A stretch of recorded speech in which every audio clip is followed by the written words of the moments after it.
maioria dos pacientes vai perder a ejaculação. Voltamos para aquele tema da ejaculação retrógrada. Quando é feita a raspagem da próstata por laser ou não, normalmente a grande maioria dos pacientes vai ter a ejaculação retrógrada, que é o orgasmo seco. Então a ejaculação volta para dentro da bexiga. Por causa disso, e por ser uma cirurgia mais invasiva, mais agressiva, que a medicina vem desenvolvendo novas alternativas de tratamento, como a embolização. Esses são detalhes aqui da cirurgia tradicional que o Dr. Carnevale está explicando. Em relação à embolização, Dr. Carnevale, é aplicável em qualquer indivíduo ou há alguma restrição? É uma ótima pergunta. A embolização, ela, na grande maioria das vezes, ela pode ser indicada para pacientes que tenham sintomas de dificuldade para urinar, que tenham a próstata aumentada. Tá. Quanto é próstata aumentada? O tamanho da próstata normalmente é em torno de 20 a 30 gramas, tamanho normal, que se aceita. Como é que os senhores identificam isso? Pela ultrassonografia Tá. ou pela ressonância magnética. Tá. O toque retal também dá uma informação muito importante. Dá uma ideia, né? Isso. Quando você vai indicar o tratamento da embolização, você precisa saber se a próstata está aumentada. E a gente viu que próstatas acima de 40 gramas, sem limite de tamanho, pode ser 200, 300, 400 gramas, como nós já tratamos, próstatas muito grandes. Quanto maior a próstata, melhor é o resultado da embolização. Por quê? Porque ela é mais vascularizada. Tudo para crescer no organismo e para viver precisa de sangue. Então as artérias alimentam a próstata e fazem com que ela cresça. Então nós indicamos a embolização para pacientes com próstatas grandes, normalmente maior que 40 gramas ou centímetros cúbicos, e para pacientes que não tenham, por exemplo, cálculo, que é pedra dentro da bexiga, pacientes que não tenham divertículos, então pedra na bexiga, divertículos, que é formar uma bolsinha na bexiga, de tanto a bexiga fazer força para a urina sair, pode ter uma parte dela que forma uma cavidade que é chamada de divertículo, igual dá no intestino, pode dar na bexiga. Ou pacientes que tenham uma bexiga que já não funciona, que já não se contrai, que a gente chama de bexiga neurogênica, que tem pouca capacidade de contratilidade, lembrando que a bexiga é quem faz a urina sair. E também uma contraindicação era o paciente que tenha câncer de próstata. Então, normalmente não fazemos a embolização. Pacientes com câncer de próstata, problemas muito graves como divertículo na bexiga e pacientes com próstatas menores que 40 gramas. O resto, que é a grande maioria dos pacientes, a embolização pode ser utilizada como uma ótima alternativa. Pois é, eu acho que o senhor acaba respondendo à pergunta aqui do Paulo Bezerra, que nos acompanha pelas redes sociais, um internauta perguntando o seguinte: o procedimento mais indicado no caso de HPB seria a raspagem ou a embolização? Então aí depende dessas condições, né? Sim, tem que fazer uma avaliação do paciente, verificar os sintomas, mas na grande maioria das vezes, quando o paciente tem indicação para fazer a raspagem, ele normalmente é um candidato a fazer a embolização. Então o paciente tem um menu. É como chegar num restaurante e ele vai decidir o que ele vai querer. Então ele quer tomar remédio, quer fazer a raspagem, quer fazer o laser, quer retirar a próstata, chamada prostatectomia total, aberta, né? Que você retira o miolo com um corte igual a cirurgia de cesárea. Esses tratamentos podem ser feitos assim como a embolização. Então, para ele é importante a gente dizer que ele precisa passar em consulta para ver se ele é um bom candidato. Mas na grande maioria das vezes, pacientes com sintomas de dificuldade urinar que tenham indicação para fazer a raspagem, se tiver uma próstata acima de 40 gramas, é um ótimo candidato. Doutor Carnevale, o que são esses equipamentos aqui que nós temos aqui na nossa mesa? Isso aqui Como é que o senhor utiliza isso aqui? Isso aqui é meu instrumento de trabalho. Ah, é? É.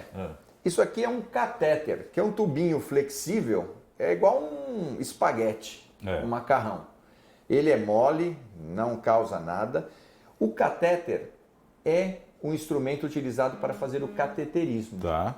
O que é o cateterismo? O cateterismo a gente conhece como cateterismo do coração.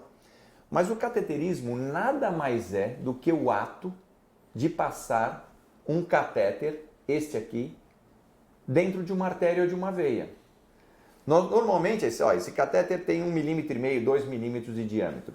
Quando eu passo esse catéter, faço o cateterismo e chego ao coração, eu fiz o cateterismo do coração. Do coração. Eu posso fazer o cateterismo do fígado, o cateterismo do útero, o cateterismo do pulmão e o cateterismo da próstata. Tá. Então, esse é o meu instrumento de trabalho, que é um catéter.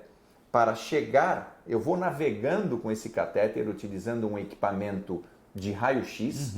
Eu vou olhando no monitor de televisão e vou navegando. A gente precisa ter conhecimento da anatomia das artérias e das veias. Então, eu vou navegando esse catéter até o momento que eu identifico as artérias da próstata. E uma vez chegando nas artérias da próstata, eu vou fazer a chamada arteriografia, que é uma fotografia das artérias da próstata.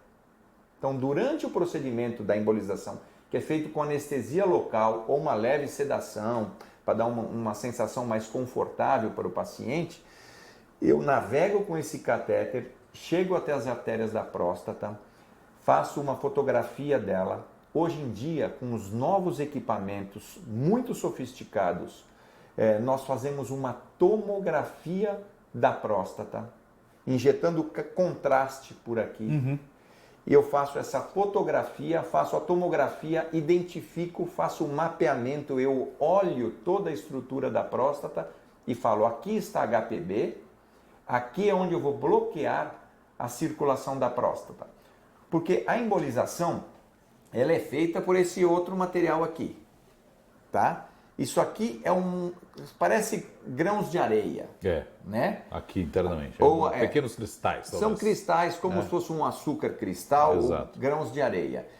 Essas partículas, que são microesferas, são de acrílico. Elas são muito pequenas, são inofensivas para os pacientes, não causam problema algum para os pacientes e muito menos para a próstata.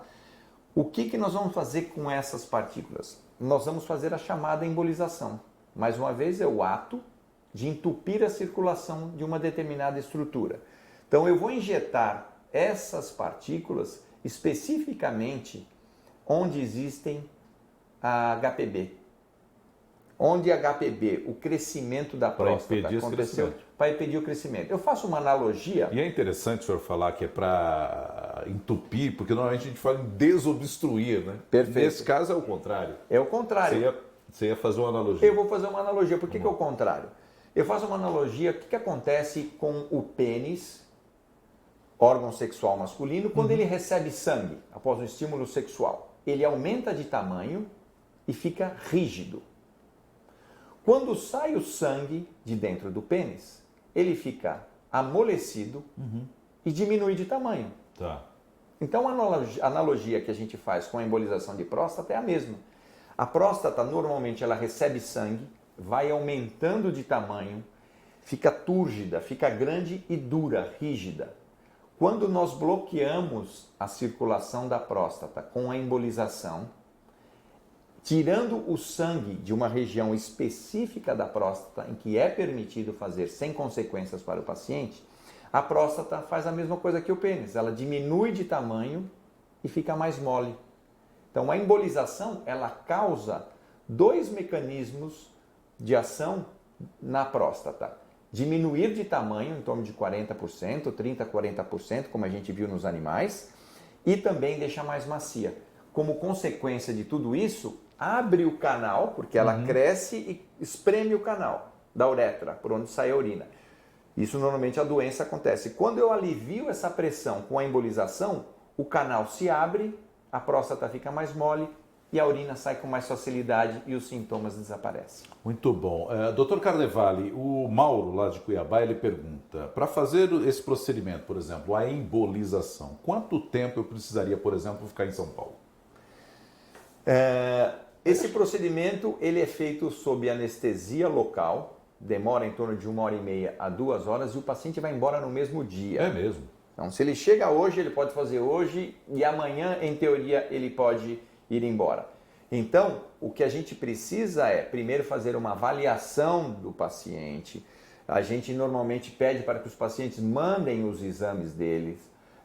para que a gente possa fazer uma pré-avaliação. Nós discutimos com o nosso urologista, nós temos urologistas que dão todo o suporte e todo o acompanhamento para nós. Então esse paciente vem para cá, passa em consulta conosco, passa em consulta com o urologista, faz o procedimento e depois pode ir embora.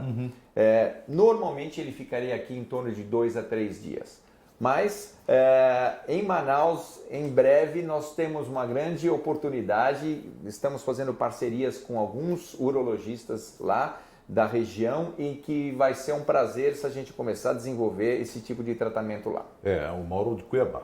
De Cuiabá, não é de Manaus. Mas de qualquer modo, é rápido o procedimento, é que ele tem uma avaliação prévia para poder, obviamente, fazer o procedimento, né? Então isso é que demanda um pouco mais de tempo. Mas como ele pergunta quanto tempo precisaria ficar em São Paulo, é como o senhor disse. 3 vai embora dias. no dia seguinte, 2, 3 dias.